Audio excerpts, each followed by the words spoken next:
त्वं हि ब्रह्मैव साक्षात् परमुरुमहिमन् अक्षराणामकार तारो मन्त्रेषु राज्ञां मनुरसि मुनिषु त्वं भृगुर्नारदोऽपि प्रह्लादो दानवानां पशुषु च सुरभिः पक्षिणां वैनतेयो नागानामस्यनन्त सुरसरिदपि च स्रोतसां विश्वमूर्ते ब्रह्मण्यानां बलिस्त्वं क्रतुषु च जपयज्ञोऽसि वीरेषु पार्थो भक्तानामुद्धवस्त्वं बलमसि बलिनां धाम तेजस्विनां त्वं नास्त्यन्तस्त्वद्विभूतेः विकसदतिशयं वस्तु सर्वं त्वमेव त्वं जीवस्त्वं प्रधानं यदिह भवदृते तन्न किञ्चित् प्रपञ्चे धर्मं वर्णाश्रमाणां श्रुतिपथविहितं त्वत्परत्वेन भक्त्या कुर्वन्तोऽन्तर्विरागे विकसति शनकैः सन्त्यजन्तो लभन्ते सत्तास्फूर्तिप्रियत्वात्मकमखिल पदार्थेषु भिन्नेष्वभिन्नं निर्मूलं विश्वमूलं परममहमिति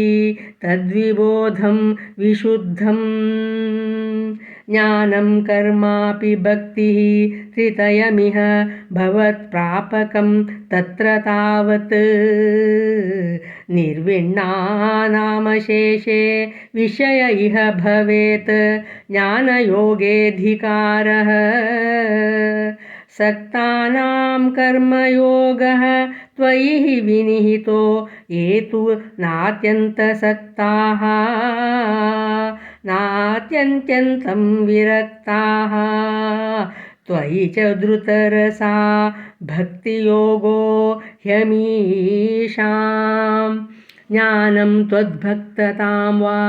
लघुसुकृतवशात् मर्त्यलोके लभन्ते तस्मात् तत्रैव जन्म स्पृहयति भगवन्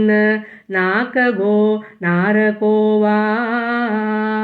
आविष्टं मां तु दैवात् भवजलनिधि पोतायिते मर्त्यदेहे त्वं कृत्वा कर्णधारं गुरुमनुगुण वातायितस्थारयेताः अव्यक्तं मार्गयन्तः श्रुतिभिरपि नयै केवल ज्ञानलुब्धाः क्लिश्यन्तेऽतीव सिद्धिं बहुतरजनुषामन्त एवाप्नुवन्ति दूरस्थः कर्मयोगेऽपि च परमफले नन्वयं भक्तियोगः त्वामूलादेव हृद्यः त्वरितमयी भवत्प्रापको वर्धतां मे ज्ञानायैवाति यत्नं मुनिरपवदते ब्रह्मतत्त्वं तु शृण्वन् गाढं त्वत्पादभक्तिं शरणमयति यस्तस्य मुक्तिः कराग्रे त्वध्यानेऽपीह तुल्या पुनरसुकरता चित्तचाञ्चल्यहेतो अभ्यासादाशु शक्यं तदपि वशयितुं त्वत्कृपाचारुताभ्यां निर्विण्णः कर्ममार्गे खलु विषमतमे त्वत्कथादौ च गाढं जातश्रद्धोऽपि कामानै भुवनपते नैव शक्नोमि हातुं तद्भूयो निश्चयेन त्वयि निहितमना दोषबुद्ध्या भजंस्तान्